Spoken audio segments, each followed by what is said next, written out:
Now if I can keep it all together. The Aryans originated in India.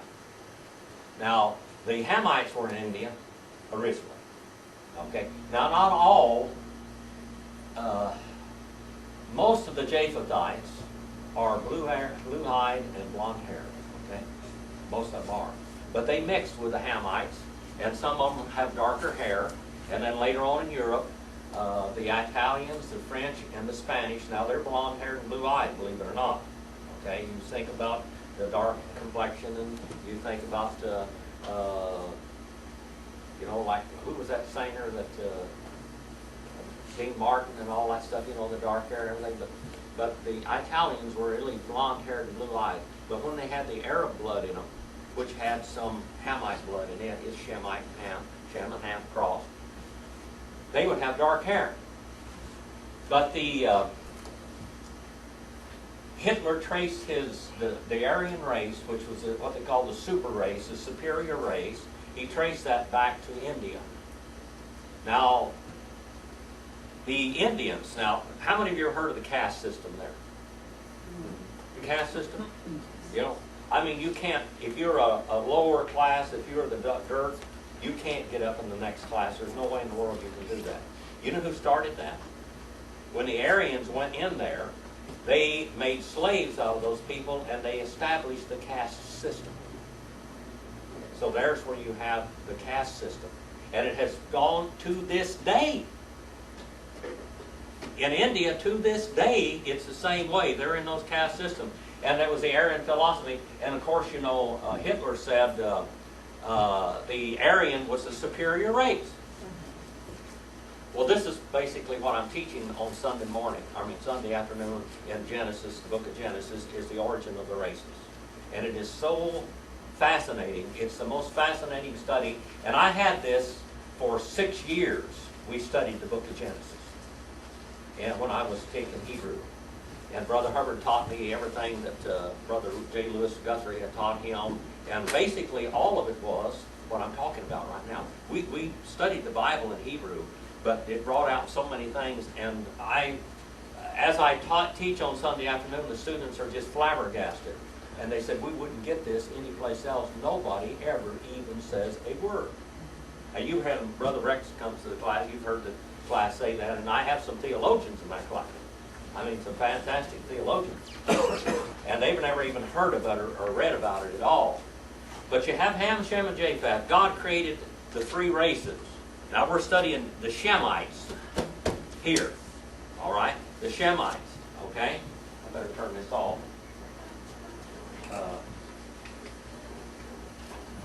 The Shemites are the ones that were supposed to contribute religion to the world. They were responsible. Shem means what? Monument? Name, or monument, or pillar. Okay? That's what it means. If you look, that's what we're studying right here. The religious foundation of the world is through Shem. Okay? Now, the Hamites invented everything that's basically ever been invented. Who invented the printing press? What was the guy's name that's attributed to inventing the printing press? Gutenberg in Germany. He didn't invent the printing press. All he did was go into the Chinese. The Chinese and the Egyptians and the Koreans had a printing press thousands of years before that. They printed with block numbers, and some of them even used metal type. Gutenberg borrowed the idea. Of course, the German and the English and the Greek alphabet is very easy to print. It's different than Chinese or whatever. But they were printing Chinese, they're all their seals. Who invented paper money? Let me tell you this little thing. Of course, now Rex is going to get a double shot. Marilyn's going to get a double shot of this. Who invented paper money? It was a wonderful invention. Anybody know? Marilyn? Counterfeiter. You got to have a standard before you can counterfeit it. The Chinese. When Marco Polo went over there and did all his travels, he went into the Chinese, and he saw that they had invented money. You know, Anna, if you lived in one province of China, like in the Canton, and you wanted to move down to Sichuan or something like that, you know that you could sell everything in your house and exchange it for paper. And you could not have to move your furniture or anything that you have in the house. Basically, the only thing they would take was family swords or something like that, you know, some heirloom. That was all. And they could go right down there with that same piece of money, and by the way, everything was standard. A chair cost so much, a table cost so much, a mirror or whatever, or a house cost so much. It was standard. It's standardizing. All right? You could go and sell everything you had right there, and you could move into a total different province without having to move any furniture or anything. Clothing, anything. You could sell everything you have. And you could go right down there with that piece of paper money and buy everything that you needed to replace it, would not lose anything. That's pretty neat. But they were doing this for 1,000 years before Marco Polo got there. Europe was dying in squalor and filth and disease. What is one of the most important inventions in the world for hygiene and health and the spread of disease? Soap. Huh? Soap. Well, the American Indians were using soap and everything over here all the time. Matter of fact, South America, the giant civilizations were Hamite. The Aztecs, the Mayan, the Incas, the pyramids of Egypt, Babylonian Empire. All of these were basically Hamite empires. Okay? Hamite. Fine, giant, advanced civilization. Paper! Paper was invented by the Hamites. Writing was invented by the Hamites. All right? And of course, the Japhethites are the intellectuals. They're the ones that think that they're superior over all the other races. That's the way it's been since then. It never has changed. It's not changed. This is history. This is philosophy. This is science. This is politics. This is adult. All of it is rolled into one. Okay? The whole European society was absolutely just completely engulfed in disease and squalor and filth. They didn't take baths. They were the Black Plague, the bubonic plague. All of these different plagues were hitting Europe and spreading in diseases. Who invented perfume? Frank? Yeah. You know why? Because it stunk so bad. You can take a bath and you won't have to use perfume. You know, perfume about kills me anyway, but because it's strong, you know, I mean, it's a real strong smell. But the one most important thing, now this is really weird. This is kind of, I don't want to talk about that. You know who invented toilet paper? The Chinese, and basically the American Indians. The American Indians, when the white man came here, said you could smell one for a mile. Indians took baths, and if they camouflaged their smell at all, it was with sage or something aromatic, or pine leaves. They'd rub it on them so they could slip up on animals and stuff, but they took baths. They were clean. There was no disease here.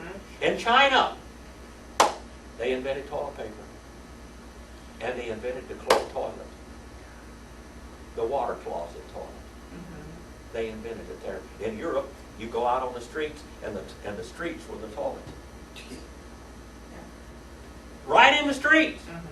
That's where that's why the disease, and you know, I mean, if you go in your doctor's office, it'll say so and so disease spreads. If this happens, it'll spread for 3 hours, 6 hours, and dysentery will be days. All those people were plagued with dysentery because it's right in the street and they're walking in it. The gutters, the rivers were the sewers.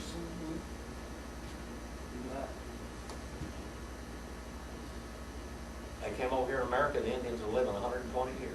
In China, they were living over 100 years because of hygiene. Hygiene. And the American Indians and the Chinese are Hamite races. Okay? Just thought I'd throw that one in there. Now we're studying the Shemites. The religious, the philosophies, and the politics all go to here. This is where it all is. It's still this way today. It's still this way today. It has not changed. The people still have the mindset that they're, and it's genetic. Hitler wanted a pure society, didn't he? The pure Arian race.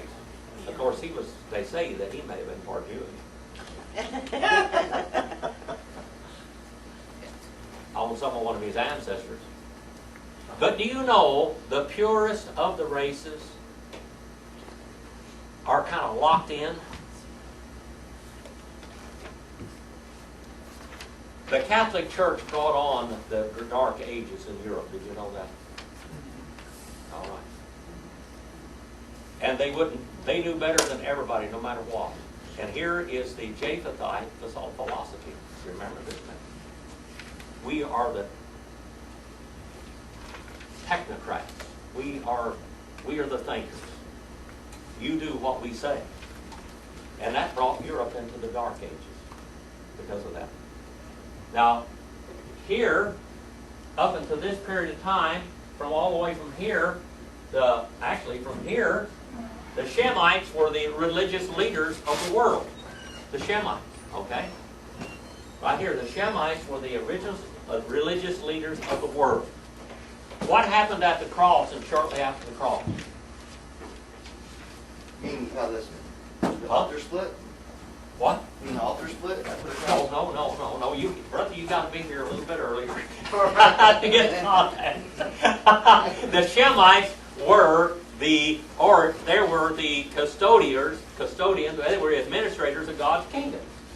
But what happened right after the cross?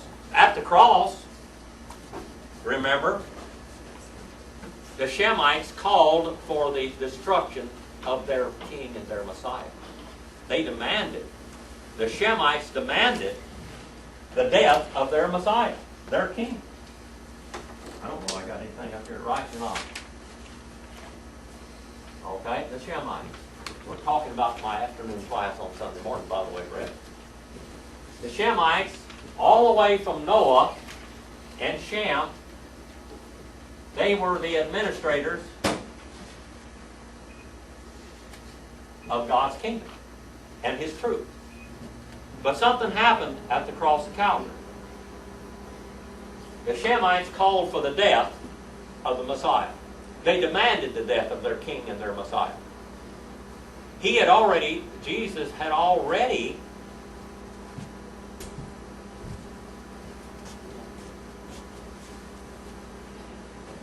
if I turn that thing off, you won't have to freeze so fast.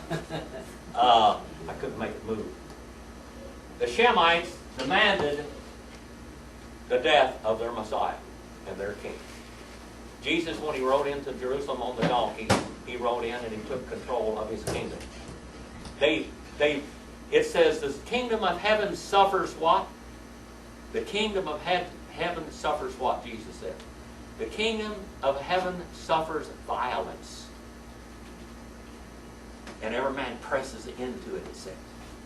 And what he says, every man, it says presses into it in King James, but what it means, everybody grabs it, wants to control salvation and religion.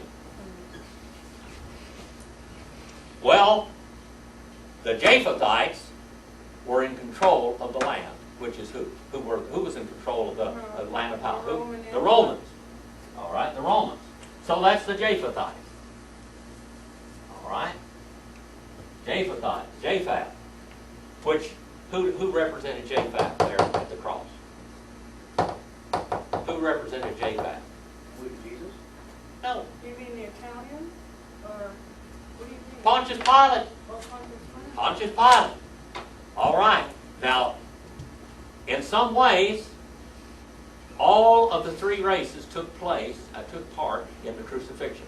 Who carried Jesus' cross to Calvary? That's all I know. Jesus did. No, The Hamite. the Hamite. He carried part of the way. Ham, remember the Ethiopian there that carried the cross for Jesus?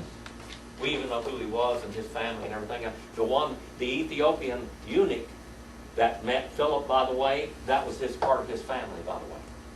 He had gone and told what happened there at Cross Calvary, and the Ethiopian eunuch was all excited about salvation, and he was reading Isaiah, wasn't he? And then Philip preached to him more perfectly the way of God, and he was saved, and he said, "What prevents me from being dipped?" Remember that? All right, the Hamites carried the cross.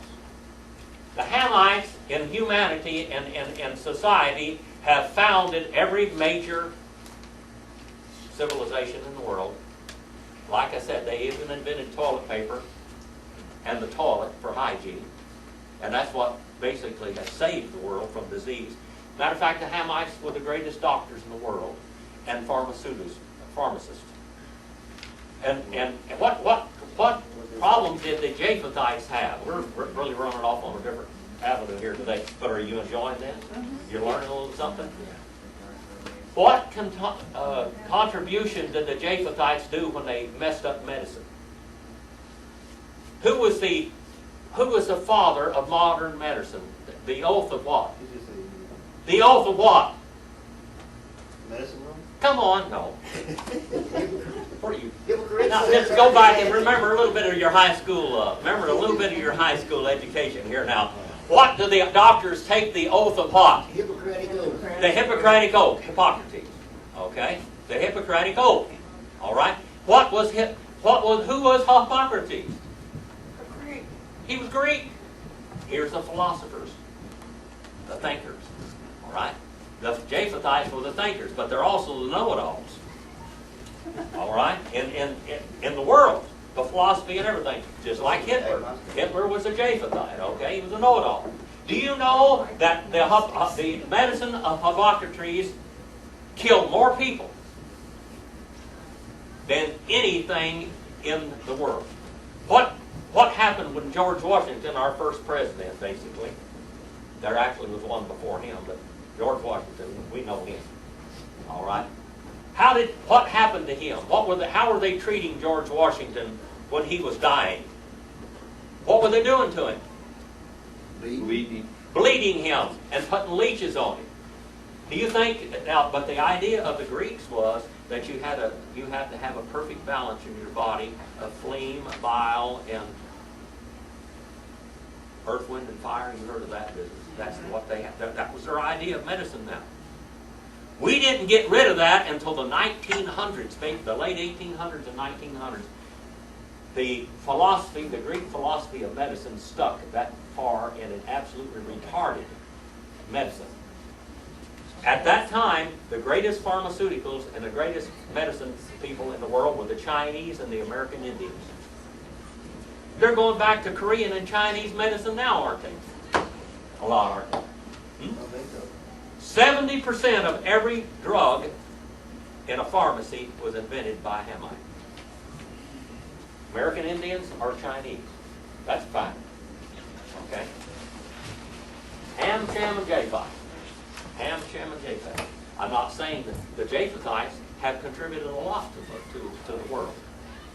The Hamites have done all the labor. Even today, if you're going to buy something cheap, where's it going to be made in? Huh? Where are you going to get? China or Mexico? Not anymore. They're going to Or Arian? They're building sneakers in the USA now. I'm going to buy me a pair. I've been wearing them for 20 years. Made in San Antonio Shoe Company, SAS. All right? 30 years. But tennis shoe now. It's a tennis shoe. Well, they make tennis shoes too. Anyway, all of this is seed. Now let's go back into, now this was all prophetic. In the 9th and 10th and 11th chapter of Genesis, it said all this would happen. In the church age, we live in the Japhethatic church age. In the book of Revelation, the last church age which we live in, what does it say of that age, the Laodicean age? What does Laodicea mean? Laos and Dikia. Laos. Laos is what? Comparison. No, Laos. Laos is a Greek word. Damia is also a Greek word that corresponds to that Damos. Laos and Damos. What? Huh? No. No. People. Oh, people. Laos means people, so does Nicodemus. Nico, conqueror of people. Nicodemus. Okay. Laodicea. It meant people will do what is right in their own judgment, in their own cranium, in their own skull. The church age is going to be an age where the church becomes part of the world. You can't tell the church from the world. In the church age, that's the way it's going to be. Now the Japhethites let out in this because of their philosophy. Okay? It would end up being a materialistic church in the last days. And they will justify whatever they do. That's fact. People, judgments. That's what it means, Laodicea. And it says, you say you are what? You say you are what? And I say you are poor. Rich. You say you are rich, and I say you are poor. You buy from me, and I will make you rich. And you lament. That's what the church age is going to be. It's going to start out, the great philosophies and the great, you know, some of the greatest Christian religious writings in the world came from where? Where did it come from? In the Japhethatic church age. Where are some of the greatest writings, books written on theology? Where did they come from? Germany. Germany. Eric Sauer. Well, if you want to read something that'll make your head spin, read something by Eric Sauer. The Triumph of the Crucified. Here we have the epitome of the Japhethites, the epitome of their wisdom and knowledge and philosophy all rolled in to the good. Well, I mean to tell you, some of the greatest writings that you'll ever... Eric Sauer, The Triumph of the Crucified, from eternity to eternity. The Dawn of World Redemption. The Chemistry in the Blood by M.R. DeHaan. Great writings. These are great writings. This is the epitome of it. Where we are today is on the skids. The church is on the skids. And the Bible said the church would be on the skids in the last days. They think they are rich and they think they are wonderful, but they are not. You can't, they smell like the world, they look like the world, and they taste like the world. They eat like the world. All of that. All right. That's just a little bit of the Sunday afternoon class. See, now if you want to come and get some more of this is good. This is some more of it. But it's tremendous. The origin of the races. Now let's get back to the Shemites. All right? Let's study the Shemites. Why are the Muslims and the Jews over there fighting to the death to the last man? Why do they fight to the death to the last man? Do you think you can convert a Muslim? By force? Yeah. No. No. No way. Death. Converts them. It would be just like them, huh? How? Just like them. Do you think you can convert a Jew? Yeah. No. Death too. Not playing on especially. Now you got two people over there in this land, and both of them have religious. You know, by the way, all of the basic, what we call the great three religions, monotheistic religions, were created by whom? All of the three great monotheistic religions were created by who? Shemites. Jesus founded the Christian church, didn't he? his little ecclesia that he called out Jesus. What was he? Basically a Shemite. What was Mohammed? He's a Shemite. All right. And of course, who was Moses? A Shemite. So there we have the great three monotheistic, Judeo-Christian religions. All right, Judeo-Christian. And then, of course, we have the Muslims. Now, you can't convert a Muslim. By the way, legally, the most violent country in the world toward anyone else religiously is Saudi Arabia. Everyone that attacked America in 9/11 were Saudi Arabians. They were Saudi. Okay. Now, because of God's blessing on the Shemites, what would they be? They would multiply and they would be rich, wouldn't they? That's a blessing. That's what God said they'd be. And Abraham, by the way, Abraham was married to a Shemite, a Hamite, and a Japhethite. Did you know that? 3 wives. Sarah was a Shemite. Who was the Egyptian? What was her name? Hagar, the Egyptian. What was she?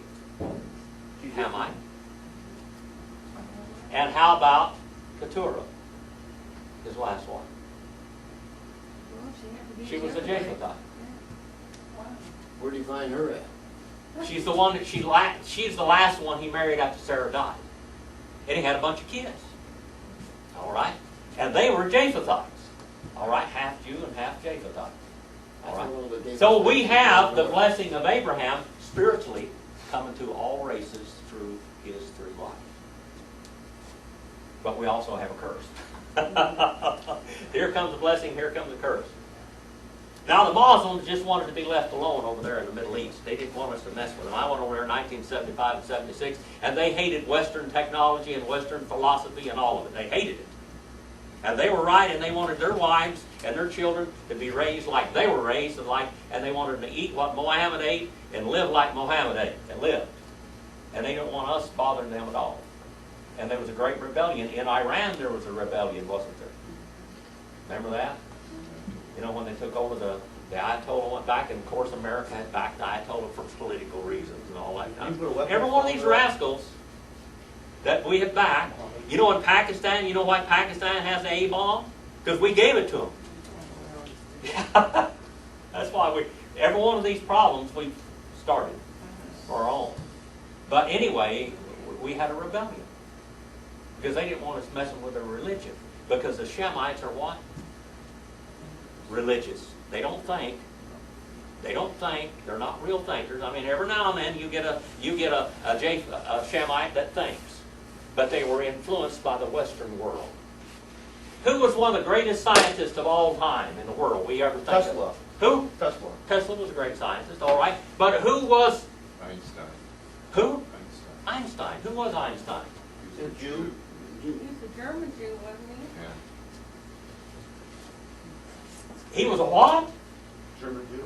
Wasn't he a You are so smart, Marilyn. You get A+ today. A German Jew. Now the Germans are who? Japhethites. They are the philosophers, and they are the scientists, and they are the thinkers. So that Shemite on his own wouldn't ever thought of anything about science. But he basically, God gave him the ability, because he was exposed to the Japhethites, to actually the founder of modern science. Tesla was a great man. He didn't get hardly any credit. He did a lot.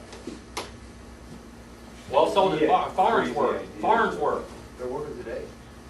Farnsworth. He's going to shock everybody. He talked to aliens back then. He said. Farnsworth. Farnsworth. We're getting into chasing a lot of rabbits today, but I'm enjoying this. Okay.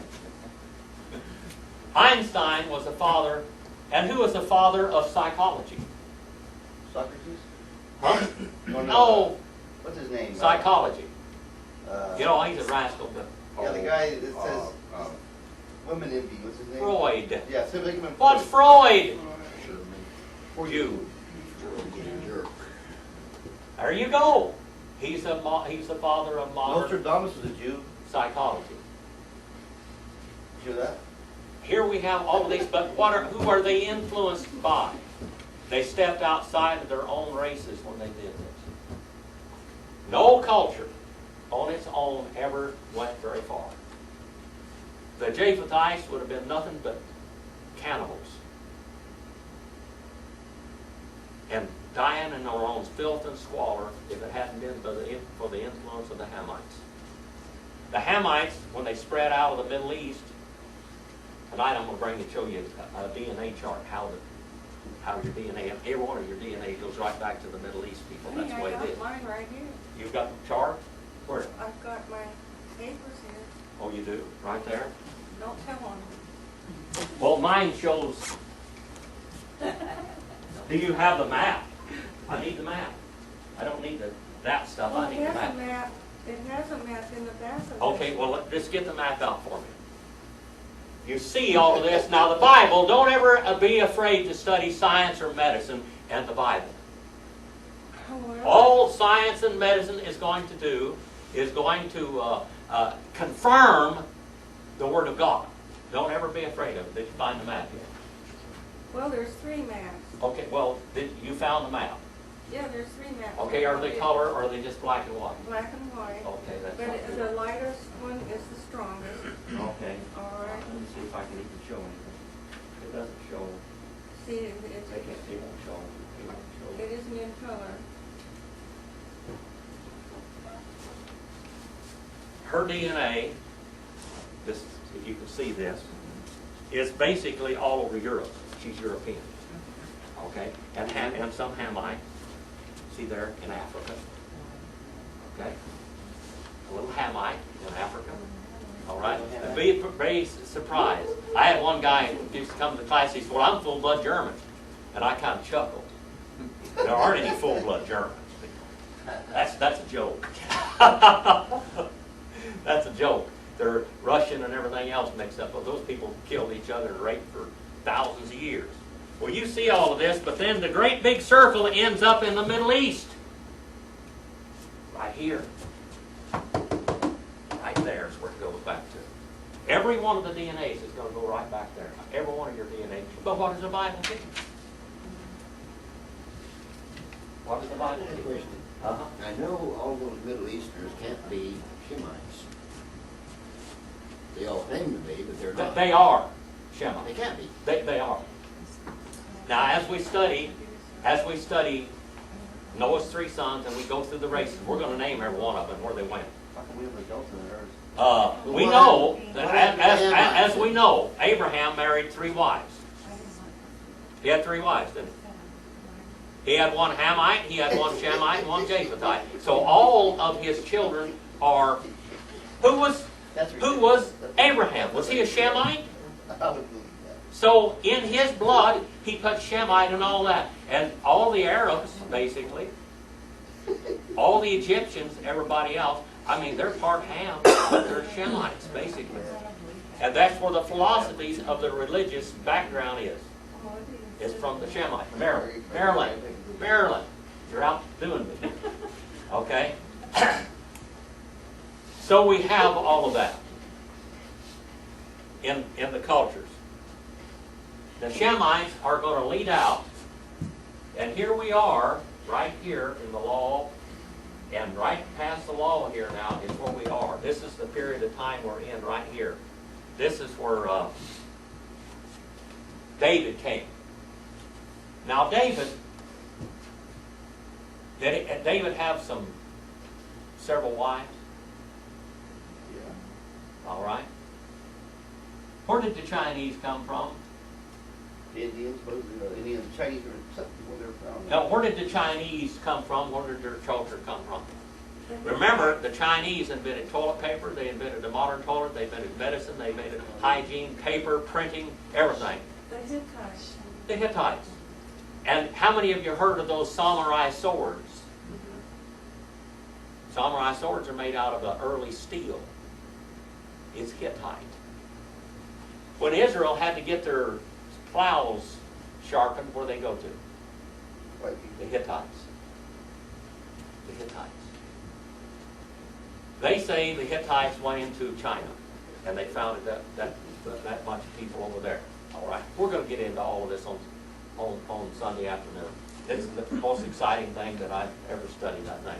Noah's 3 sons, if you want to read there's 10 volumes of it, but Noah's 3 sons is one of the most concise things where it tells you all about this. It tells you all about this society.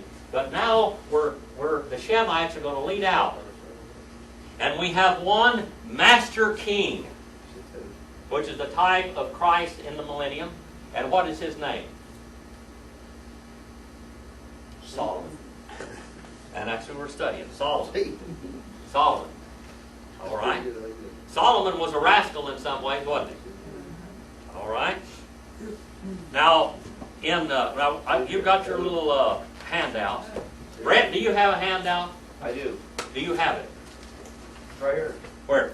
I'm reading it, DNA. No. Do you have a handout? Because you come in here late, and I don't think you've got the handout. Have you got these handouts? I don't have any handouts. Come up here, Brett. Come up here, Brett. I want to see I want everybody to see who. Come up here to me and take one for you and Joseph, okay? If I can distract him long enough, I can Look shut him up. right, look If I right can get at the him camera. distracted long enough to get him up I here. can shut him up if you find it. All right, now wait a minute. Here's one for your son. And I'm gonna sit over and let the world Now wait a see. minute. If you Now, want wait. anyone too, you got Everybody gets to see who you are, see? Out there in Camera. where you're right on camera. Man, it's like Hollywood. You're Hollywood. This is going to go all over the world now, see? This is another one. See, this is very important right here. I did this. See that wonderful sloppy looking mess? I'm working on a new one. That Japhethite over there is going to improve my I am. Hermetic I got drawing it there. almost done too. You know, Hamites drew stick people and everything else, and see these Japhethites, they draw the real thing, you know, pastors. Well, my little stick drawing there of the temple of Solomon, okay? Now let's look at it again. It'll tell about the whole church age and what's going to happen at the end of the church age. You know, the tabernacle is a type of Christ and a type of the church in the church age that we live in today. But what happens in heaven? What happens to the churches in heaven? What happens to the churches in heaven? Oh, they're the bride. The true churches are the bride. There are going to be some guests at the wedding too, aren't there? There are going to be guests at the wedding. Not the hell's angel. There are going to be servants at the wedding. They get to go. I mean, I know some people out in the Taft area. I've known them for 15 years, I guess. And they're an Indian family, American Indian. They're Cherokee. And there's 10 kids. And I mean, they have struggled to live. If anybody ever deserved what they call about this makeovers, you know, where you go and build somebody's house and everything, those people deserve this. I used to take food to them and everything else. And I went out there here, what was it, a couple of years ago, Marilyn? 3 years ago, I went by there. And they are hard workers and ingenious and everything else, but boy, and I think the 2 of their kids turned out to be doctors. Wow. And homeschool. Not only all this, okay? I like these people, all right? Well, I went out there and I saw this kid out there playing classical music on a guitar that was thrown away in the dump. Where's he going? He was out there with strings that didn't even belong on it and things, and he was playing beautiful classical music. Well, I happened to have an extra guitar at home at that time that a guy had given me, and it was a Yamaha, which is a high-grade guitar, and I was a luthier. You know what a luthier means, a guitar mechanic, and I had fixed this guitar, and it played beautifully. And I asked this guy, I said, do you think that, and every one of these kids got Indian names, Bear, Star, Shaman, whatever, you know, I mean, that's all these kids have got names like that. And this boy's name was Bear. And I said, do you think it'd insult him or bother him if I gave him a guitar? He said, no. I said, well, I'll get it out there. So I I called this guy, gave me this guitar, and I said, "It's all right if I give this guitar to this guy." I went out there and I gave this guitar to him. Boy, can you imagine from a throwaway guitar to having a guitar that Buck Owens or any of these guys would be proud to play, and played perfect tone and everything else, beautiful action and everything on it. He's down there playing in Hollywood for the stars now. Like Merle Haggard. He's the move, you know, I mean, he's a servant down there. He's playing music. He's a musician while the stars have their parties. But he's playing in these, because he had a guitar to play on. And boy, he's really playing. Okay. Little things like that. Some of us are more servants, but even the servants get to be in the place of the palaces. All right. Okay. Even the servants get to go in. Solomon said that even the spiders get to live in the palace. Think about that for a while. Even the spiders get to live in the palace. He was self-taught too, wasn't he? Who? Bear. Oh yeah. Yeah, he learned how to play himself. He's playing. He's good. I never got to hear him play that guitar. Maybe I will one of these days. What's it going to be like in heaven? We all think about heaven, don't we? The earth we know a lot about. We know a lot about it, but we don't know everything about it. They finally figured out in the last few months that there's more species of animals out there in that ocean than they ever thought of. Tremendous. But they haven't even discovered. They haven't even discovered 50% of them. Now you know how the water got here. You know how the salt water got to the earth. God created all that, didn't he? Just think about it. Because God was going to create a man. He created a universe. Barashith bara Elohim et Hashemayim. Let's look at that for a minute. In one of the beginnings, God created the cosmos, the heavens, Hashemayim. That means, there it means universe. And then it says, Viet ha'aretz. That's unusual now. Just think about it. Now, the Hebrew idea is action. The Greek idea is perfection. We have a New Testament in perfection. So nobody could wrest it and change it to mean what they wanted, because God knew that we would be in a church age where there would be 1 million churches. Everything that God has ever done or planned to do, Satan has copied it, hasn't he? Right? Everything God has ever done, Satan has counterfeited.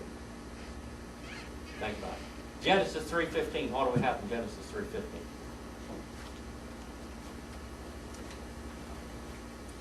Standing up here ad-libbing all day long.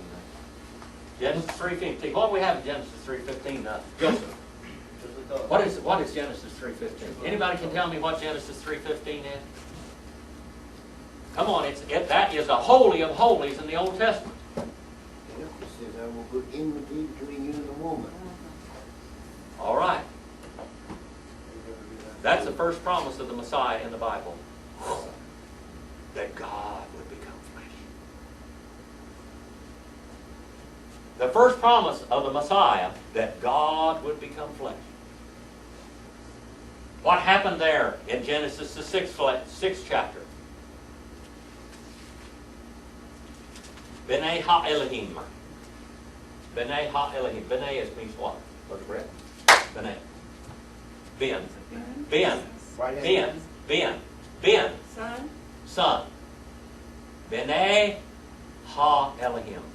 The sons of God. What happened there? And the earth was just absolutely engulfed in wickedness. Corruption. Because, evidently, Satan had tried to get a jump on God, and he came down with his buddies and married women and brought forth a master race and to conquer all the others. The Nephilim. And God destroyed the earth by water. And then after, in the land of Canaan, there were Nephilim in the land. And one of them stood up and shook his fist at Israel, Saul. Now this was before Solomon, wasn't it? Saul was before Solomon. Saul was the king they asked for, and of course David was the king that was supposed to be. And then Solomon is his son. He shook his fist. Here is a Nephilim. Here is one of the progenies of God said that he was going to bring forth, he was going to come into flesh himself, Genesis 3:15. And that he would conquer the serpent's seed. Well, they had to clean out the land and Nephilim back at that time. By the way, do you know what? You remember what I told you? I told you I saw a Bigfoot one time, and I said I think Bigfoot may be Nephilim. You know, now they're doing a study of that. That Bigfoot may be Nephilim. I said it first. When I saw that cotton-picking thing, I knew it was something spiritual. It wasn't just physical. That thing had and that's what they do. They're studying things, that they have a tremendous spiritual power in them. Everything that God has ever done, or God has ever planned and written down in the Bible. Do you think the devil knows the Bible? Yeah. Huh? Forwards and backwards. Yes, sir. Do you think he knows the prophecies of Genesis 3:15? Oh. Why, he duplicated it here and over here, and probably again too. Everything he does, and do you think that he founded churches? Yeah, you started What draws Buddhists to Buddha? Humanism. No. The ability It hadn't done anything to do with humanism. Well, why not? They're trying to be Well, wait a God. minute. Trying to be God. Wait just a minute. Now let's get back here and do some thinking now, Jake Ty. All right. What gives all false religions power? People. No. Money, No. greed. Deception. No. No. Well, deception. But who is the deceiver? See. Oh, the devil. Who gives all false religions power? Come on now. The devil. Demonic forces. Yeah. We know that. Why do people bow down to an idol? Lack It's of- not the idol, people. It's the demonic force behind the idol. Yeah. Man is a creature created to worship God. And he has something in him that draws him to God. Romans, the 1st chapter. All men are drawn to God. All men have a witness in them. You can't look at the skies. Marilyn, she didn't get to go to church when she was young. She always wanted to learn about God. She was always carrying a little what color Bible? A little red Bible around, reading it all the time. She prayed that she'd find an Indian to marry, a cowboy, and that he could teach her something about the Bible. Yeah, they're quiet. See the young one. Careful what you pray for. Right. She got more than what she could chew, swallow, and digest. I didn't know about that time. Anyway, I forgot where I was going there. That little thing. I had fun today. The Bible is a tremendous book. The Bible is not 66 different books. It's one book that has basically 66 different views from writers. You know, there's about 40 different writers in the Bible, 39 or 40, however many you want to think it is. Yeah, 39 or 40, how many writers there are, we don't know. Maybe even 41. It's 66 books, but it's written by one author. Now, everything that God ever did, Satan duplicated, including churches. Now, let's look. And God knew this was going to happen. In Solomon, get your little picture out here. This, Brett, hold on. Get your little picture of the temple out there. This is the type of the millennial reign of Christ, and this is the type of New Jerusalem. You come up there and you see an altar. There's only one sacrifice that counts that's going to get you into heaven. What's that? Jesus Christ. You're only going to get, he's the door. Jesus Christ. Now outside there's 10 labors. 10 different labors Yeah, for baptism. yeah. There's 10 different ones. 5 on one side and 5 on the other. How many periods of persecution were there in the Roman Empire? 10 5. periods of persecution. True churches went through all of them, and they were. But now, and there, how many virgins were there in the parables? Well, I thought, well, 10 or not. 10 virgins. So who's All gonna right. say So 12? many were foolish, and so many were wise. Okay. True. And there was 5 people with lamps, and 5 people with oil. And 5 people That's with- right. All right, all of this. So here we have it. But we have one big sea, don't we? One big baptismal sea. And by the way, it's sitting on 12 oxen. 12 oxen. What is an ox a type of? Labor and work. Labor and work. The ox. Okay? Type of work. Labor and work. And it's made out of brass. What's brass a type of? Judgment. Judgment. All right. We come up there and we see 2 pillars standing there, Jacob and Boaz. 2 pillars standing there. What are those 2 pillars holding up?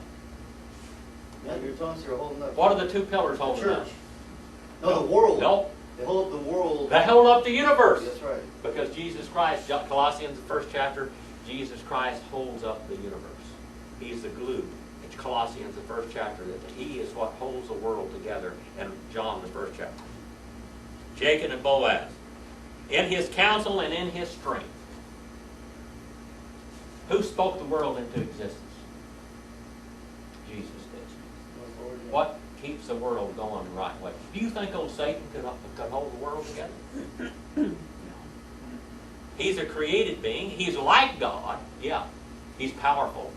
He's tremendous. He's powerful. He has got 1/3 of the angelic forces, the demonic spiritual forces going behind him. But God's got 2/3.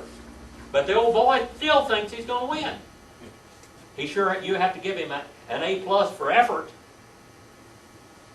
All right, so we have 10 labors, and then we come inside of there and we see 10 candlesticks.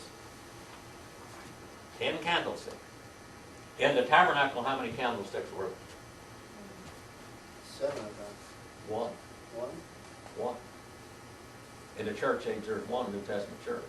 There is one church holding up the light all the way through the age. Then you come in here and you see 10 tables of showbread. All right? And then you come in and you see 1 altar of incense. If you ever get into heaven, the Holy Spirit is going to have to convict you of sin, righteousness, and judgment to come, and you'll have to call upon the Lord. That's the only way the only prayer you're ever going to get there. And you've got to repent and believe.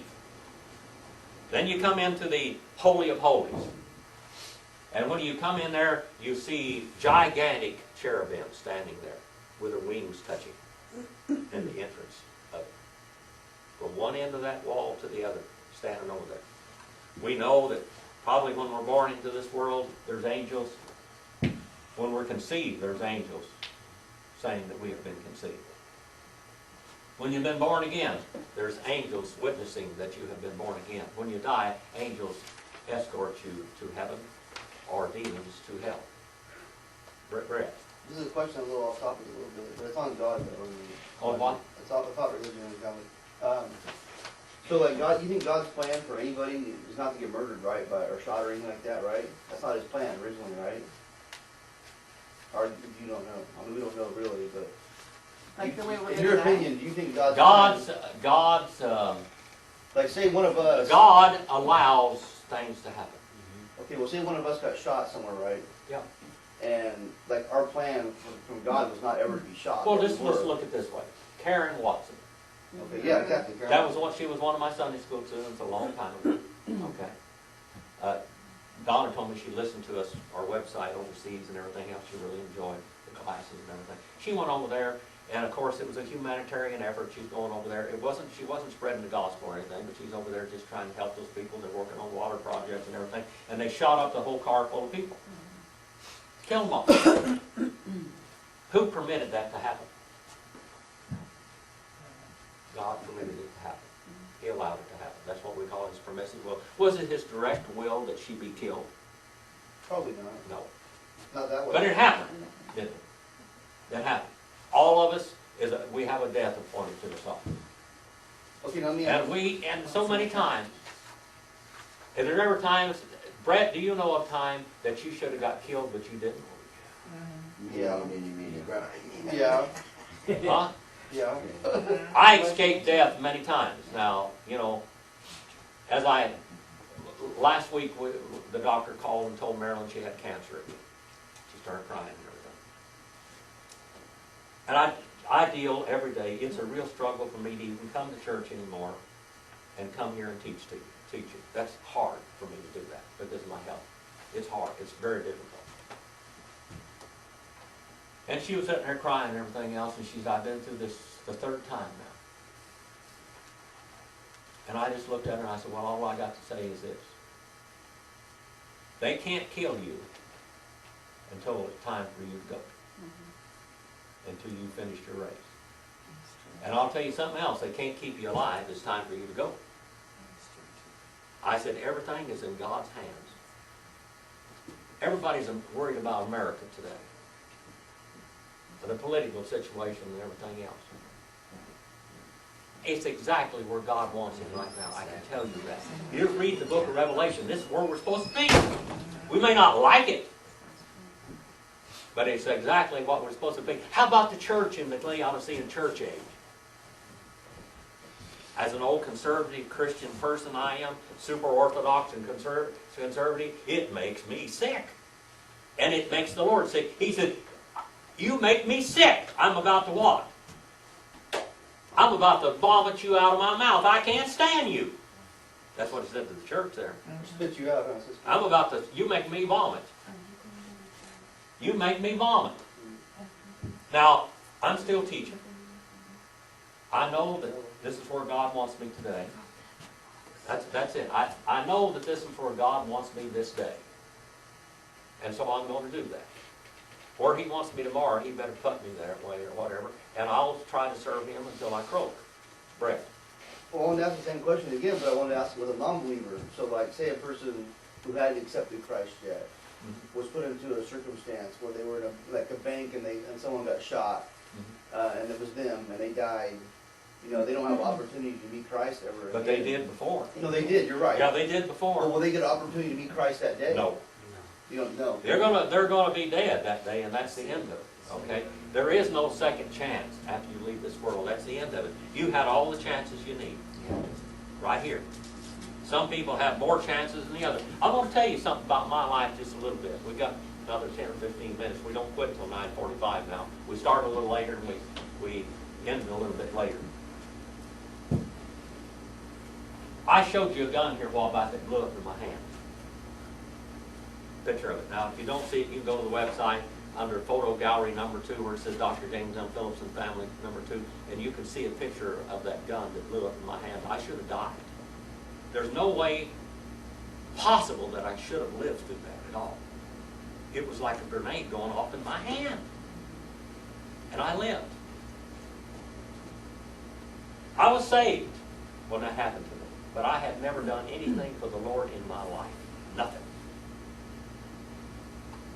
Out on the oil fields, when I worked in the oil fields, I almost got killed every day. One time I was out there and we were running a casing, 12-inch casing, big casing. And they pick it up out on the catwalk and put it on a sling and a rope, and they pull it in there like that, and they pull it up in the air. We'd put it in the elevators, take it up there, and we'd have to spin it in by hand and lock it in, and we'd throw ropes around it and spin it up in there. Well, one of these got caught out there on a thread protector. And I was standing on a very small floor on the drilling rig. And when they would pull these things in, sometimes they'd slam up against the derrick like that, and wham, it could cut you in two. Easy. These ropes? These are 60-foot long, inch 12 heavy gauge pipe. I'm telling you, this thing's tons. And they pull up, there was no OSHA, forget that. This is before any safety or anything, because they didn't care whether they killed you or not. Because they didn't have no liability back then, okay? I was standing up on the floor, and out comes my mother. She comes out with my dad. He's the drilling superintendent out here, and my mother and dad are out there. She almost got this. She don't know how close to being killed I was that day. That thing pulled up, and the driller wasn't quite paying attention to what he was doing. He pulled that thing way up. This is that wild man that almost killed me 2 or 3 times. He pulled that thing up too high, and it broke loose in there, and then it was up like this. It was caught out like that, but then it came down. And it went through there like that, and it come sailing right at me like a bullet. Fast. And I jumped back against the railing as far as I could like this, and threw my arms back there, and it just ripped my shirt off just like that. Just tore my shirt off. Ripped my shirt and scratched me all across my chest. I couldn't get any further away from it than I was. That was one real close encounter with death. I was knocked out of the derrick, and I fell 10 feet.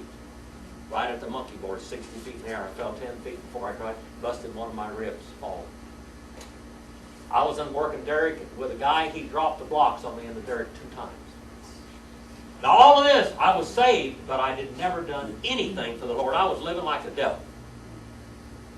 All right? I had a wreck out here doing 45 miles an hour, and the other guy was doing about 85. We hit head on. He was driving a Oldsmobile 98, one of the great big ones back in the 70s. Hit me. I was driving a 1-ton Jeep pickup. When it settled, he was killed. And I opened my door, and there was no front end. The engine was knocked out of that Jeep. The transmission was laying out on the ground. The drive lines, wheels all over the place. I pushed the steering wheel through the, didn't have a seatbelt on. I pushed the steering wheel through the windshield. I had my foot on the brakes. I broke the brake pedal off. And it just went to the floor and broke off. I mean, it just broke off from the power of the impact. I got out and there was no engine there. No front end. And that guy, the car, your car or the other car? My car. It was gone. It was just like, there was an angel or something from my windshield forward. There was nothing left. It's gone. 2 weeks later, a guy ran me off the road and flipped the car there. That's where I got that cut underneath my mouth. And I started going to church. 2 weeks later. 3rd week. I have never done anything for the Lord. I couldn't figure out, I'll talk about dents and hard-headed. You gotta roll hydro crate to get in here. And I'm going to tell you something, my life has never been easy as a Christian. I've had nothing but obstacles all of my life, period. You know. That's about right. But that's the way life is. That's the way life is, whatever. I hope I've done something for the Lord, for Him risking all them angels. Yeah, you have. I hope I have. Now just turn it in your way. We look about God's plan. I'm trying to answer your question, brother. Okay, I'm listening. God could have had me, I could have died, and nobody would have even known I was saved. Except the Lord. Because I was saved in 1961 in a little old charismatic church, and they didn't give a hoot about seeing people saved, but I got saved in spite of it. I didn't have any foundation. Later on, after that, I started reading the Bible. And I got hurt out on them oil fields, so my back was completely destroyed. You want to know why you get sick sometimes, why something happens to you? There's nothing happens to you as a child of God that God doesn't allow, Brother Brad. All the good and the bad. It does something to build you up. I can't take any pain medication for all the pains I have. I can't take any pain medication. I'm allergic to all of it. That's rough. Allergic to all the anti-inflammatories for all the arthritis and everything else from all of these accidents and near deaths that I've had. But I was laid up. I got hurt out on the oil fields because they didn't want to wait for the crane, so we were lifting things too heavy. And 2 of the guys fell. We had a great big long thing, and I grabbed it and threw it up on the catwalk, and it just destroyed the whole bottom part of my back. I worked the rest of the day. I broke my ankle out on drilling rig, and I worked the rest of the tower and almost had to work another one after that on a broken foot. They didn't care back then. You just worked. As long as you could stand up, you worked. That's the way it was back then, Rex. I know one of my uncles was killed when they dropped the box on him. Yeah. They just got somebody else. Boy, my boy gripes about OSHA all the time. I said, I remember before OSHA. You better be thankful for OSHA. I know what it was like before OSHA. Boy, it was different. Yeah, I it tell looks you that much. necessary. My ankle was swelled up that big, boy. I mean, I was working out there, running up and down, and Derek and everything else with a broken foot. It's just because people are But so you look at all of these things that happened to you, and then I got my back completely destroyed. Well, what happens when you can't walk? I was basically paralyzed from the waist down. At times I couldn't move my legs. Now, I was a child of God. I had never done anything for the Lord at all. Well, like you could say, well, God's punishing me because I'm a reprobate, you know. But you know what? That's when I had plenty of time to study God's Word. They were giving me pain pills and I didn't sleep for days at a time. Pain pills keep me awake. They give me a sedative, I stay up. I started shaking all over, you know, nerves and stuff. So I would sit up and read for days, 48, 50 hours at a time studying. Boy, I studied every book I could get a hold of and read the Bible, and that's when I learned Greek and Hebrew and all that stuff. Had plenty of time to lay up there because couldn't do anything else. You see God's will in that? I didn't like it. Like to starve to death and everything else, boy. Oil company got out all that stuff. I had to get on welfare to get an operation. They got out of it. Because I worked the rest of the tower. I wasn't laid down dying. Well, I couldn't have been hurt, or he could have been out there working. Well, that's the way it was. But I was so crippled up and everything, I couldn't work or anything, so I went to the seminary for all of those years. Because I was laid up. And just by the grace of God have I been able to, I had an operation, and I was on my feet. I should have been crippled. They didn't even know whether I was going to live or not. But what do you do with your life? What's the most important thing that you can do with your life? You can go find a job. Brother Rex, you were a barber. You've done all kinds of things in your life. What all you've done? All kinds of stuff. I've done several different things. Yeah. Done all that stuff. I was a barber too. Cut hair. Never got paid for it much. I did a lot of it. In rest homes and everything. But you work in this world. Brother Brad over there, I hope you make the best physical therapist in the world, because that's where you're inclined to. I hope so too. Yeah. But what can you do with that job? First of all, you can feed yourself and put a roof over your head. All right? That's basically what your job was. But you know what? You can use that as a witnessing tool, bar none. It's all the people that come in there, huh? Yeah, that's right. Because they're kind of like vulnerable right then because they're hurt. Yeah. They get I some- remember when I went down there, here I ended up with prostate cancer 7 years ago. I went down there and I witnessed to my doctor, which was a Muslim. He used to be the Shah of Iran's doctor. Okay? And Giuliani and a bunch of these presidents and everything, big old office down there. When you go in there, when you see these paintings on the wall, they're not copies. They're real Rembrandts, they're real Gauguins, whatever. I went in there and he operated on me and everything and got all the results, and he said, I'll tell you this, professor, is what he called it, professor. The cancer spread, he said. That monkey down there in Bakersfield did your biopsy, spread the cancer. He said, you can't take chemotherapy anymore and you can't take radiation anymore, it's killing you. But he said, I know God loves you. That's what he told me. Here's a Muslim that don't even practice the religion. He said, I know that God loves you, so you're going to be okay. He said, the cancer is the most dangerous, fast-growing, deadly cancer cell that you have, that there is in existence. But he said, go and have a good life. What's left of it. He said, come back and I'll check and see what it is and whatever's going on. And you know what? It's been rough all the time. that radiation and everything just about destroyed me. Changed my whole life. If I hadn't had that, I could sure do a lot better today. But it happened. So what do? You live with it, don't you? That answer your question, Brother Brad? Whatever happens in this world, you live with it. Even if you don't like the situation you're in, make the best of it. Period. Make the best of it. Because that's what you're supposed to do. Make the best of it. We'll go back into the Temple of Solomon and study about heaven, what heaven's going to be like. Because we can find from the Temple of Solomon what heaven's going to be like. All right. Who's going to do this thing today? Brother David. My wife. Bonnie? Oh, never. Money to do it. Honey wouldn't do it if she paid. All right. Hey, no, what's it? I'll do it for free.